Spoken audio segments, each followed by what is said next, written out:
It is true that this form of belief has assumed the moral leadership of the nation at certain crucial times. In one of its forms, transcendentalism set much of the intellectual tone of the 19th century. But it has rarely been the religion of the mass of Americans. One reason enlightened religion had such unchallenged sway in the late 18th century was that the other characteristic form of American religion, evangelicalism, was at its lowest ebb in just that period. Yet it came roaring back in the early 19th century, and has been adhered to by most Americans in succeeding ages. Evangelical religion. Enlightened religion professes a belief in the laws of nature and of nature's God. It holds that reason is the tool for understanding those laws, and that humane conduct is what those laws teach. Evangelicals, by contrast, emphasize an experiential relationship with Jesus as their Savior, along with biblical inerrancy and a mission to save others. Theirs is the religion of that characteristic American institution, the revival. The emphasis of enlightened religion is on the head. The emphasis of evangelicals is on the heart. These form the two poles of American religion in the dominant Protestant culture. The intellectual and the experiential forms of religion tug against each other, though they are not mutually exclusive. That's why I refer to them as two poles of religious attraction, not as two separate religions. It is true, of course, that America is a land of many religious traditions, not just two.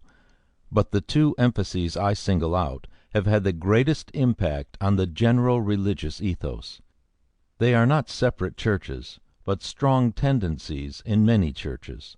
The two poles are not formal bodies of doctrine, they are two force fields, each with its own tendency and emphasis. This is empirically observable in studies of different epochs in our history. Over and over we find historians identifying a conflict between these two strands, the enlightened and the evangelical. At different times they are identified by different terms: liturgical versus pietist, ecclesial versus revivalist, high church versus low church, elite versus populist, rational versus emotional, studied versus spontaneous, modernist versus fundamentalist, immanent versus apocalyptical, and so on. It is tempting but risky to think of the two strands politically as liberal versus conservative. In fact, some of the early proponents of enlightenment, like the Reverend Samuel Johnson, were politically conservative. In the Civil War, an evangelical like John Brown was radical, and the elite class of the South was reactionary. In our time, evangelicals have been radical enough to commit civil disobedience over abortion. It is too simple, and will uselessly heat discussion, to think of this as a permanent fight between liberals and conservatives. People have at various times expressed the antagonism of these two forces.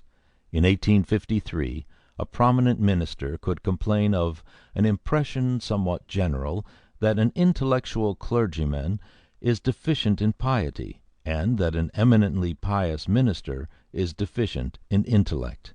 Sidney Alstrom described the same phenomenon a century later.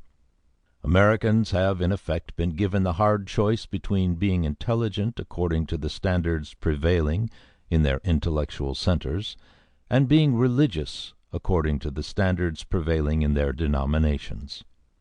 Sidney Mead thought the two forces incompatible. I have concluded that the two stand in a relation of mutual antagonism, and are perhaps logically mutually exclusive.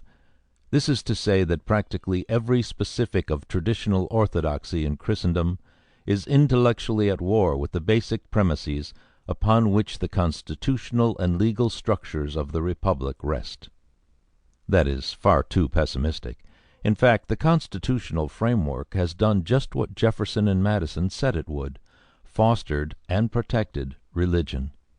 The extraordinary religiosity of America, unparalleled throughout the developed world, is part of the continuing legacy of that legal separation. Besides, the two are not absolute opposites. There are rational evangelicals and pious